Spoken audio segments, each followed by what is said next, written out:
This is Comic Geek Speak, episode 1670, Comic Talk. You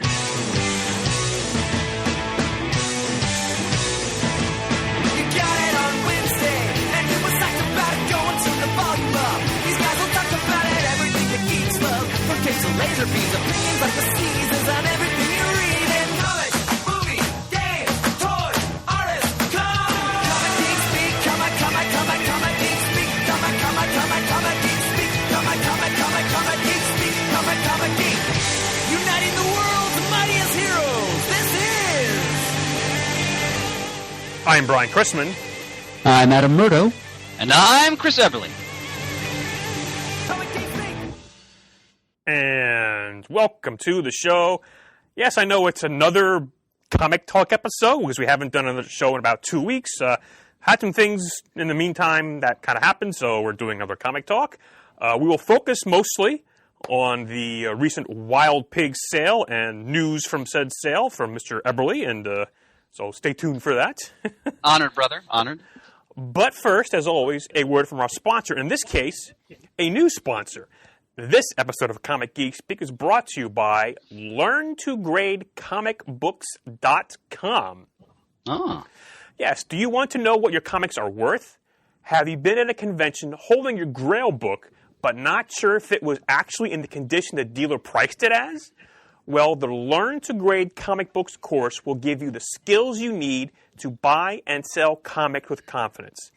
Now, this is done by Kevin Volo, who's been a long-time listener of ours way back. He used to sponsor us with pixel strips back in the day. Remember that, Adam? I still have one of his free T-shirts, actually. Excellent. Well, of course, he's a huge comic fan. And his daytime job, he's an instructional technologist and designer. Well, what that means is that he helps out university faculties design online courses. And what he's done is designed an online course about comic books and grading. Learn to Grade Comic Books takes you step by step through every comic grade level, explaining in detail why each book received the grade that it did. Video lessons examine 3 different titles at each grade level to give you a solid baseline for understanding the grading criteria. Lessons are broken down over 30 HD videos with with high-resolution images to make sure you can clearly see the details being discussed. That's over 8 hours of course content plus bonus support materials. So head over to the website LearnToGradeComicBooks.com to learn more and enroll today. Use the coupon code CGS2017 to get 5% off the course. Because, I mean, we talked before in the past. I know virtually nothing about grading comic books. Chris is a very good grader. But I've perused the site, and oh my God, these videos are so intense. It shows you how to even open like graded comics to that are slabbed, open them up to look at them. There's detailed text. Again, the videos are high definition. It's beautiful going through. He takes you step by step. He's got a very nice voice, Kevin does. But I'm sort of in the market for maybe thinning out my collection. So I want to look at what I have to see. Is this a grade worth maybe getting certified by CGC to know that's a specific grade, or do I want to sell it raw? So this is going to be very helpful to me personally going through there. So if you're interested in that, again, check it out, LearnToGradeComicBooks.com. Pants, that's a fantastic idea. I got to check that out. Yes. I mean, that video you and I did was just a quick overview. This is going to be far more detailed and I'm sure authoritative. That's a wonderful idea. Yes, Chris. So I sent you all the information. You may look at it at your leisure as well. Thanks, Honey Poo. Okay. Well, I do have some comic news I want to get to later on. But first, just because of possibility of limited time, we do want to get Chris to talk about the recent WildPig sale this past weekend, September 30th and October 1st, as well as the future of WildPig Comics. So, Chris, as always, the floor is yours. What a sonorous introduction. They don't give these shows to chimps. Boy, with a little bar. But all those years of Letterman have really paid off, Pam. I'm not going to lie to you. This is me channeling Letterman all the time here, as much as I can. Well, brothers in arms, this is a tough moment for me because the sale we ran, and you were both there. It was wonderful to have you both there. Thank you. You're very welcome. Okay. And we had some other listeners there as well. The sale underperformed very poorly. Considering the inventory we had, probably the best array of wall books I've ever had. Oh my God! Yes. In the shop, and that's saying something. Yep. And tons of new stuff. And the people who came spent very generously, but it just wasn't enough people. And it's with a heavy heart that I'm going to be closing my business at the end of the month. This has been something I've been struggling with for a long time. Business has been in quite a decline since the summer of 2016. And as much as I love selling comics, there just aren't enough people buying them. Right. And the gaming side of it, which frankly has never really been my thing. I have wonderful people there who kind of handle that for me under my overall supervision. That's also declined to a point where it's become too difficult to keep the doors open, and I've unfortunately accumulated substantial debt over the past few years, which I now have to deal with, which is going to be a real probably burden for the next couple of years. So it's time to put family first, and also my health, because I've been under tremendous strain for quite some time now, trying to salvage everything. There is as I say this news bulletin pants that just came in. Okay. There's a remote possibility one of my helpers may want to buy the store from me. Wow. I say remote, but if they decide, and that's not a shot against them, it's just things as they are. I was very frank with this person and how difficult this business is. Mm-hmm. But if that happens, then they'll obviously take it in a different direction and do what they will with it. And sure. The person who's considering it is highly qualified to run with it. But my run has come to an end. I am frankly totally exhausted. I am utterly disgusted with all of the distributors and different people. Well, I shouldn't say all of them, because some of the gaming distributors are good people. But the fact that I never have to deal with Diamond Comics again is already going to reduce my anxiety and probably add years back to my life. I'm just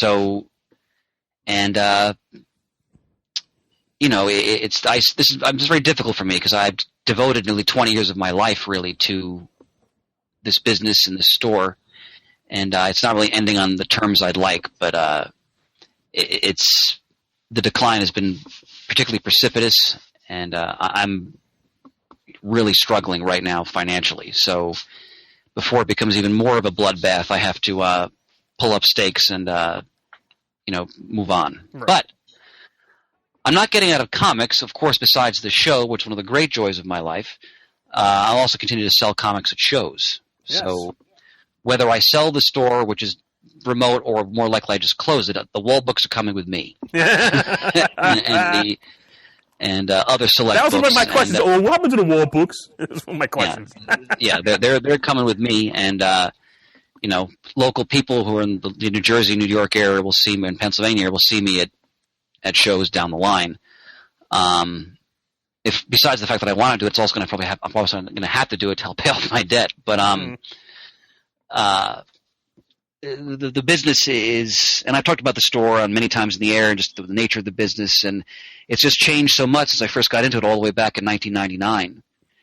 And it's at a point now where, and I say this with no sour grapes, just looking at the reality situation,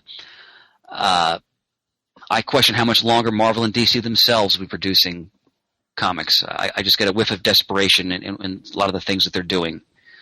And I really question how many people are even buying these things. Are they even making money on them at this point?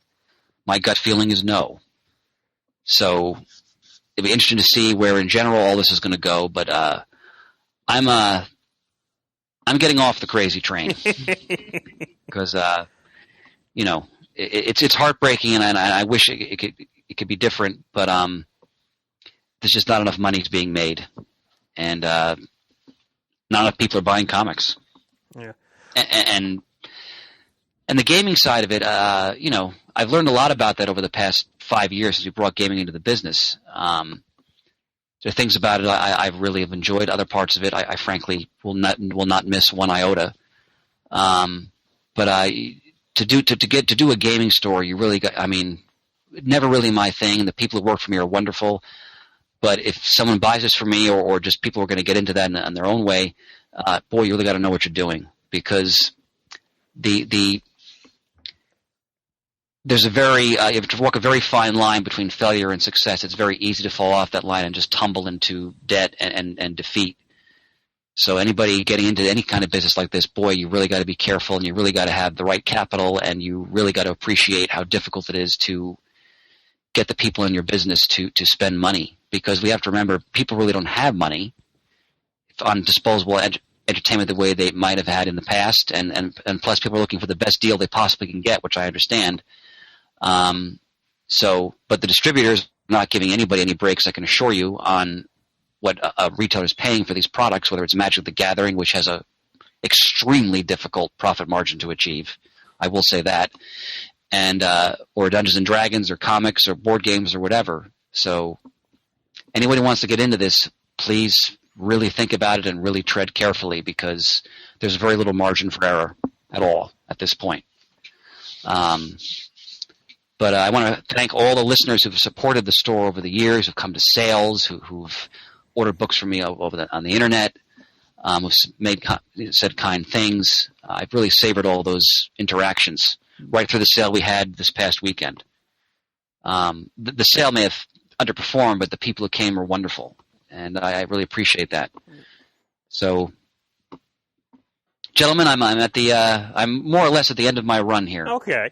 Well, I mean, I know you've been in the business for quite a long time. I mean, I first was at your store, I believe, in September of 2006. I think it was my first Wild Pig jaunt.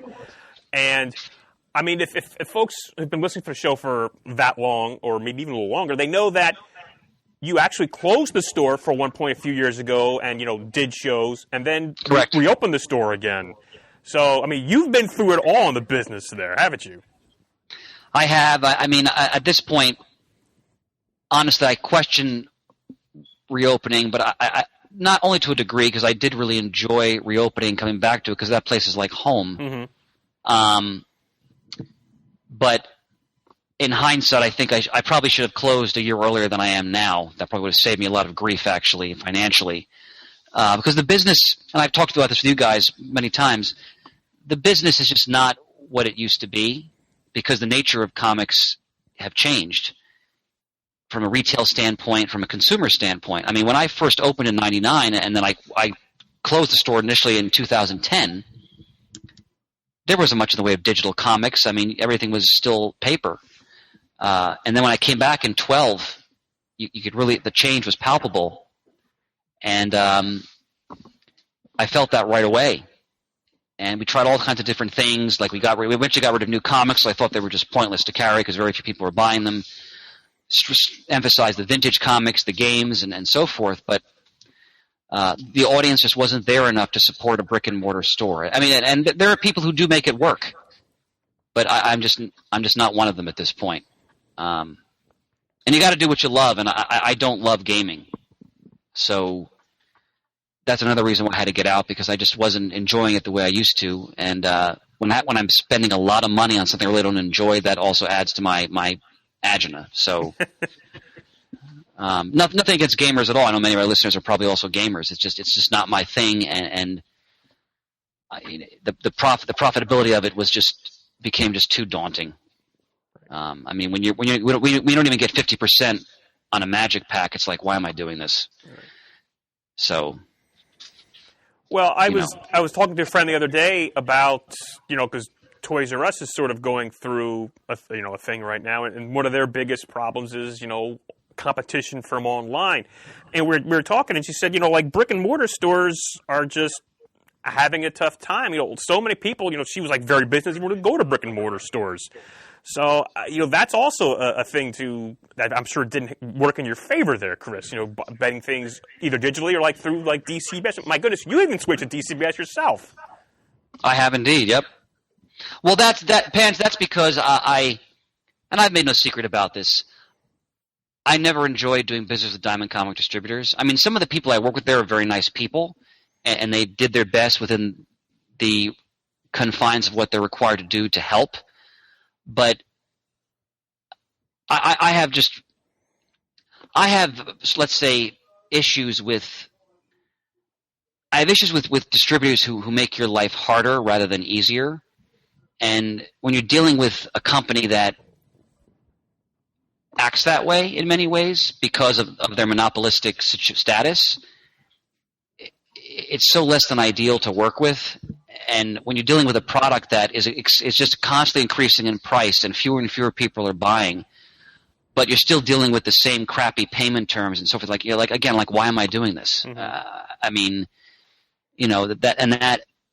that was always a struggle. But at least when comics were a little more viable, I could put up with it. But in the last couple of years, I was like, this is. I don't want to work. I don't want to work with these kinds of arrangements anymore. It's deeply taxing, and I'm selling a 10-minute read at $4. Just saying that out loud, it's absurd. Mm-hmm. And there's a tiny niche of people who are actually buying them, or if they're even buying the paper. Maybe they're digital, and I don't blame them if they're doing that because they can go on unlimited and read a bunch of back issues and so forth. Just the model wasn't working for him anymore.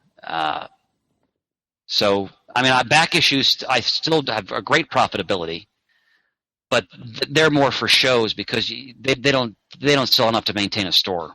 Right.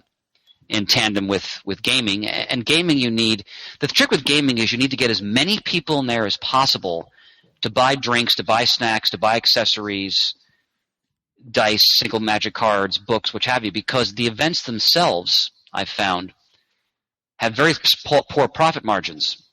So you need them to buy a lot of other stuff. And if not a lot of people come in, you're not making enough money. And that happened too often, especially in this last year for a variety of reasons, competition and other factors. So I'm totally exhausted. And it's heartbreaking, especially to leave as I am with substantial debt that I have to deal with now. But that's my affair and my problem. But it's rough. I'm sorry it has to end the way it's ending. But in some ways it's a relief. In other ways, though, it's very much a bitter pill. Right.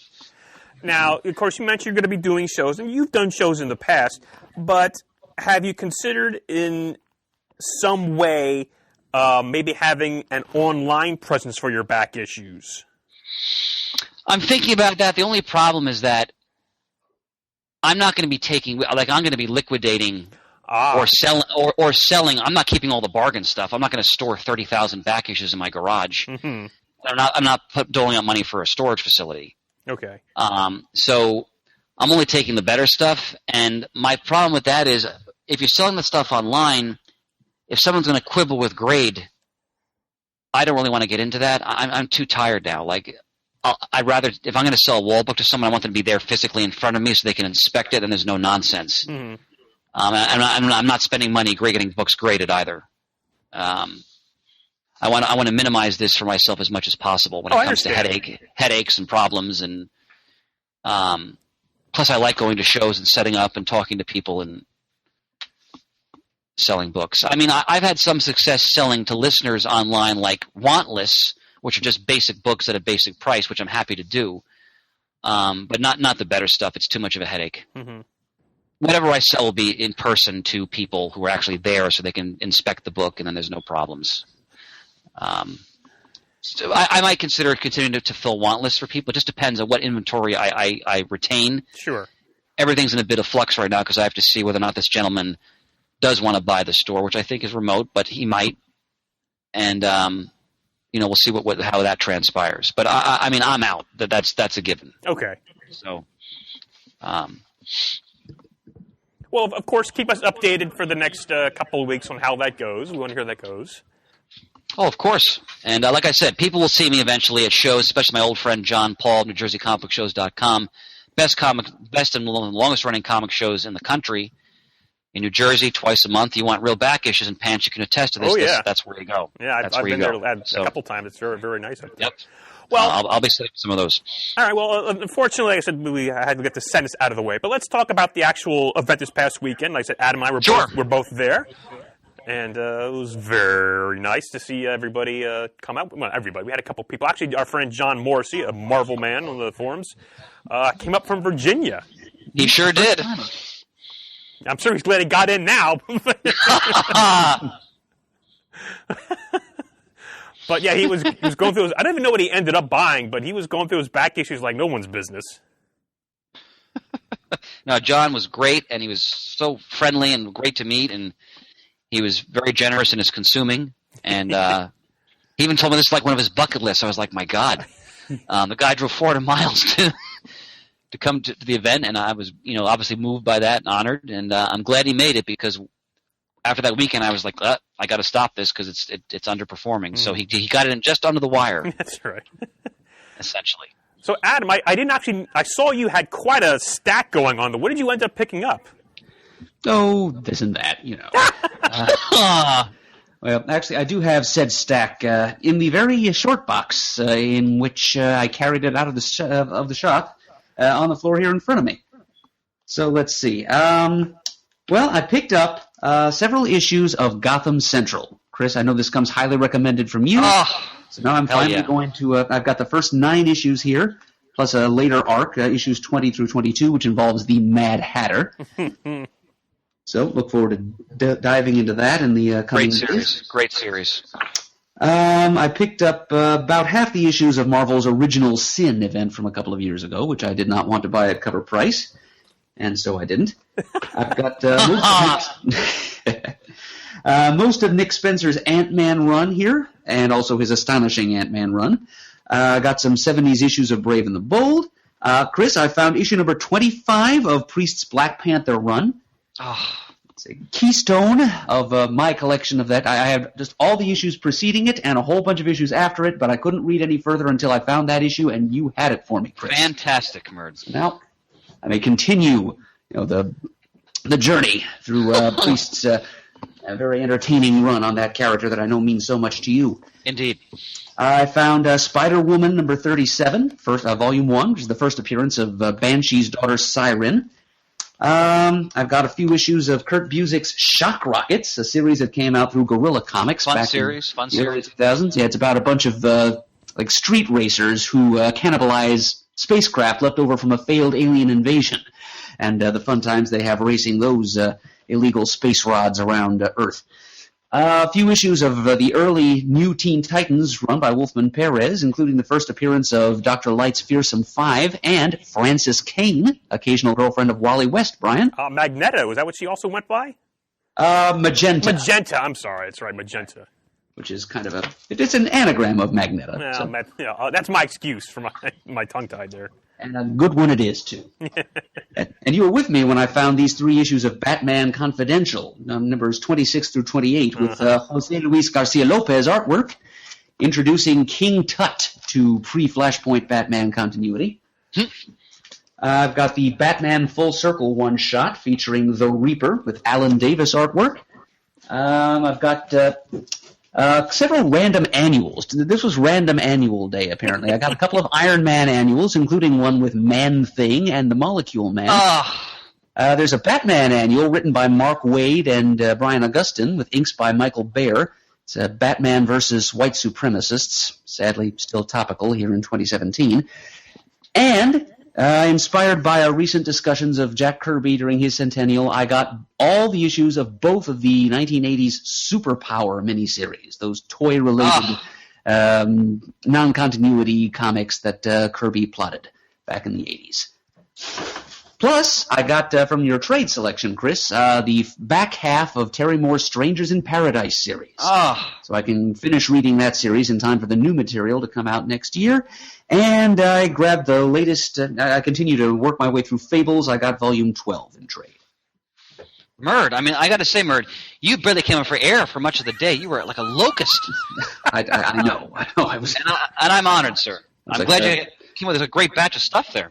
I was just doing my part for the war effort, Chris. I mean, I know if this was to be the swan song, the Threnody, the Requiem Mass for WildPig Comics as we know it, I'm glad that we were there to lend our voices to the chorus and also to help fill the alms bin and help to defray your expenses. Thanks, bro.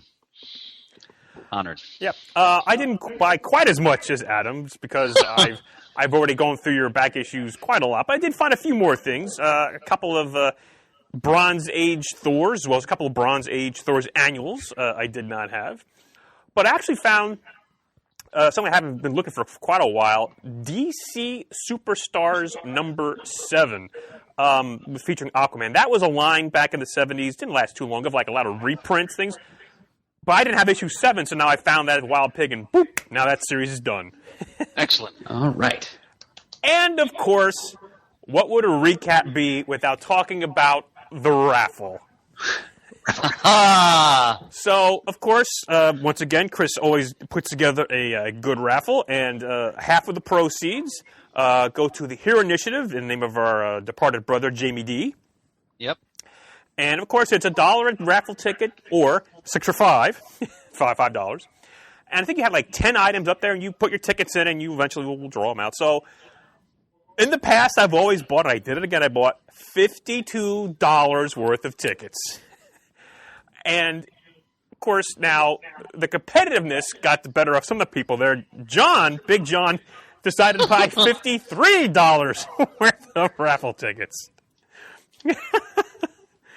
So, and of course, I put my tickets in before we went to the fabled Kenilworth Diner for lunch around 2 o'clock. So, and we made it back in time for 3 o'clock raffle. And you actually also had a couple of door prizes as well, Chris, besides the raffles, right? I sure did. Mm-hmm. Yeah, you had a copy of, was it New Teen Titans number 44, the first disco outfit of Nightwing. That's correct. And a Nearman copy of Harley Quinn number 1 from the 90s of Terry Dodson. Drawn, and that was actually won by Big John. Yes, it was. And, of course, you had some wonderful artist editions. You had an artist edition of Kirby's New Gods, which I already had, so I didn't have to put any tickets in that. But you also had a artist edition of the Forever People by Kirby, which I was really going for, and actually I did win that. So, huzzah. Excellent. All right. Anything else from the sale, gentlemen, to mention? No, I really want to thank the people who came and the listeners we met. And there's one gentleman, I'm terribly sorry, I can't remember his name, who came out to I was walking Murd to his car. He came out to thank us for Dan. His name was Dan. Thank you, Murd. I know I can count on your memory just for how much the show meant to him. He served in the Air Force, and he talked about what was going on in his personal life, how the show helped him, and that moved me significantly, especially as I knew my business was coming to an end. To hear that and just reaffirms again how much the show means and why it's so worth doing. So, thank you for that, Dan. And I'd like to give a shout-out to Jason and Sarah Daniels, who are among our favorite Wild Pig Show companions, who made the trip one more time and came out to lunch with us, and also Big John at the Kenilworth Diner. And I also wanted to say hello to George Corey, author of a comic book. Yes, that's right. To whom I did not get as much of a chance to talk as I would have liked. So, hi, George. Thanks for coming out and helping Chris and supporting the sale. Well, it was a thrill to meet George. Thank you for reminding me, Murd, because he introduced himself to me, and it gave me some great buttons about the book, like little pin-on buttons, and it was a thrill to meet him because I love that book. And I was just really complimenting him on the wonderful job he did in capturing that time period that we all know, and especially Pants and I grew up with. So, George, it was real great to meet you, and as my story may be coming to an end, it was nice to have that moment with a writer I admire who did such a wonderful job on that book. If you haven't read Comic Book Fever, Tomorrow's carries it. I highly recommend, especially if you grew up in the 1970s and 80s. You got to read that book. So, awesome. Well, Chris, you have a few more minutes just to hang out with us? Yeah, I can take about 15 minutes. Okay. I wanted to just sort of bring out the historian in you, so I'm hoping you can help out with this a little bit. I'll do my best. With your comic book knowledge and what have you there. Last week, Hugh Hefner passed away at the ripe old age of 91. Mm-hmm. And I know the early days of Playboy, he had a lot of well-known artists, working on the book. Oh, yes, he did. Yes, he did. Al Jaffe. There's an article in the Washington Post I'm going to be quoting from her. Al Jaffe, Jules Pfeiffer, Shel Silverstein, Arnold Roth, and of course, Jack Cole, who created Plastic Man. Yep. What can you tell me? Do you know anything about? Because also I know Hugh Hefner he really wanted to be a cartoonist. I think is what his real initial young aspirations were. I don't know much about that. What I do know, I mean, Hugh Hefner is obviously a controversial figure. I mean, the infamous. Well, it depends on how you look at it. I'm not saying I think it's infamous, but let's just say the controversial Gloria Steinem expose where she pretended to be she wanted to cover it as a Playboy bunny in one of the clubs, and she wrote a scathing expose on what that life was like, and people have different takes on Hugh Hefner and what he stood for and what in his place in history and popular culture. What I will say though, in tandem what you're talking about, is that we often forget that there's that old joke that people only read Playboy for the articles, right? But there actually were a lot of great articles in Playboy. Especially in its early years, where he got great cartoonists, he got intellectuals, he got serious journalists to contribute to that magazine. So whatever else you might want to say about Hugh Hefner, he definitely was an advocate for the First Amendment, and that was very evident in the articles and writers and artists he had were in that magazine. So that's what I'll say about that. It's a complex figure. I was reading his obituary in the Times, after he passed, and you get the sense that he was someone who really was chafing under the stereotypical button-down, atmosphere of the 1950s, and what he was doing in Playboy, not just with the adult imagery, but also with the articles and all of that was a reaction against that. And people take that in different ways, but there's no denying, I think, just the impact, the significance of that whole endeavor. All right, so I pulled this up here from Variety. I'm not sure you heard about this, Chris. Amazon is getting some projects for their streaming video service for 2018, and they're developing Lazarus. Oh, I didn't hear that. Oh, yeah. It says Lazarus, based on a comic book by Greg Rucka, is set in an alternative near future where the world has been divided among 16 rival families who run their territories in a feudal system. Each family has allies and enemies among the other families. To crush uprisings and fight wars, most families have a Lazarus, a one-person kill squad. And it says here that Rucka serves as writer and executive producer on Lazarus, along with Michael Lark and Angela Chang Kaplan. Well, this is 2018 on Amazon streaming service? That's what it looks like. Amazon. I'm assuming Amazon Prime, I'm assuming. That's extremely exciting. I mean, if there's ever a book that lends itself to television, it's Lazarus. I mean, I can totally see that. But again, you beat me to the punch, because I was going to say, if Rucka's not involved, don't bother. But cause that is so his and Lark's creation. I mean, I think it's one of the greatest works of Greg Rucka's career, which is saying something. And because Murd's reading Gotham Central right now, another one of his great achievements. So I'm thrilled to pieces on that. I'm looking forward to that. I think Lazarus always had the potential to cross over into television. But again, I'm just so pleased your Rucka's involved, because I didn't see the Powers adaptation. I don't want to, based on what people told me. You got to have the creators heavily involved, as far as I'm concerned. So, Pants, sign me up for that. Absolutely. I mean, Lazarus is one of the best books out today, so I'm very excited to hear that. Thank you for telling me. Oh, you're welcome. And also, this just came down today. This comes from The Hollywood Reporter. Archie to meet the monkeys in comic book crossover. Hey. Hey. Now, I'm very much enjoying the new take on Archie from Mark Waid in the Archie title. I'm also very much enjoying Jughead. And, Betty and Veronica was kind of okay. That was really only 3 issues, Adam Hughes. Didn't really go through Reggie and Me. And they started the new book, The Archies, where it's, the whole band. And I didn't pick it up, and I think issue 2 was just solicited recently. But this is going to be for issue 4. Oh, my God, I saw this. The Archies are going to go back in time to meet the Monkees. And there's 3 different covers. There's a Michael Allred cover.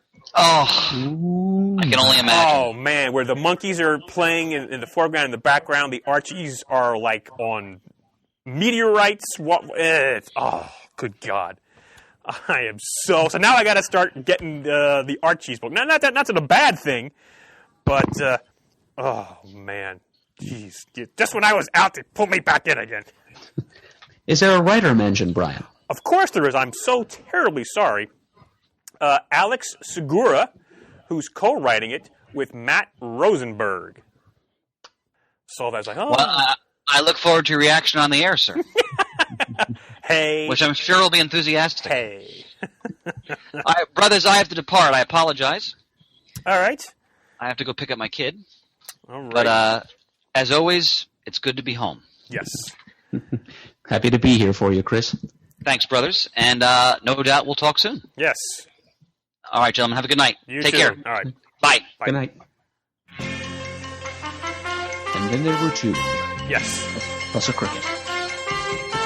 Oh, you heard the cricket? I can hear the cricket, yes. I actually just saw the cricket walking across the floor, and I didn't step on him. I figured, let him go. Live and let live is my motto.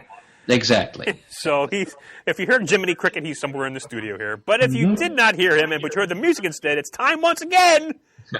And always Muddle let your Murd. conscience be your guide. Yes, for Muddle the Murd. Are you ready, Murd? I'm ready. All right, so once again, we have some art donated by our anonymous art person. So up for this prize, we have a Steve Ellis Wonder Woman drawing, as well as a Brett Weldley painting of Steeplejack from The Surrogates. All right, and our contestant for this segment is Devin James. Question 1, pre-1970, independent.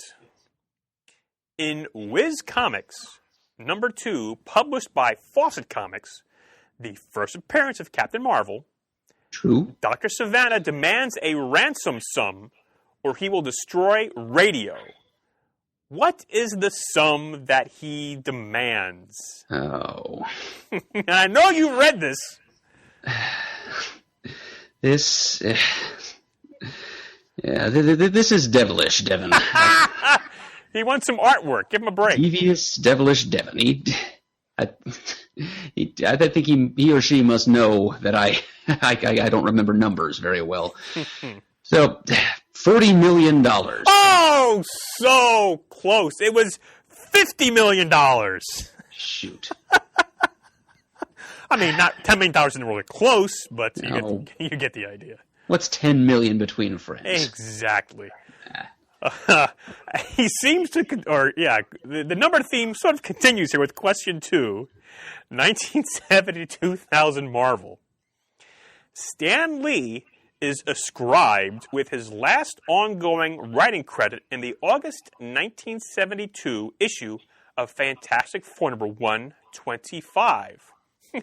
Now, here's how he phrased the question. Can you name one of the 2 other significant publication happenings from that month from Marvel? Now, there's a hint here. Yes, I can. Yeah. Oh, you can? Okay, well... Well, you want the hint first or not? Well, may I hear the question again? Certainly. August 1972 was Stan Lee's last issue of Fantastic Four 125. So August of 72... Can you name one of the 2 other significant publication happenings from that month from Marvel? And there is a hint here he gives. So, do I have the option of hearing the hint? Well, yeah, if you want, you felt you were going to go gung-ho there, but okay, here's the hint. One was a series number 1, the other a first character appearance. Well, series number 1 in August of 1972. Well, gosh. Or a character first appearance. I'm going to say first Luke Cage. No. Would you care to guess at the number 1 issue? August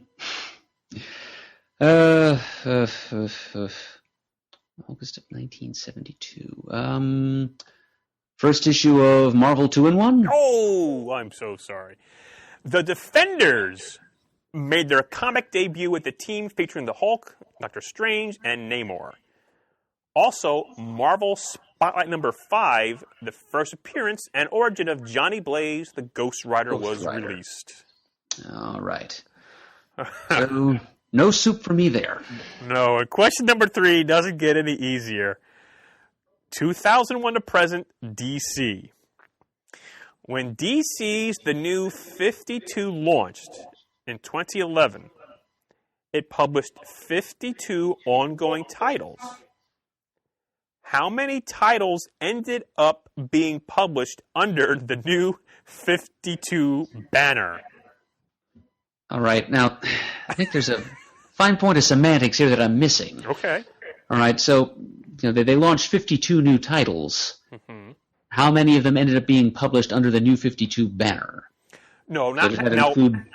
It says how many titles ended up being published under the New 52 banner. For instance, when books got canceled and they brought new books in or made new books. All right. From beginning to end, which he's going from September of 2011 to April of 2016, how many different ongoing titles were published under the New 52 banner?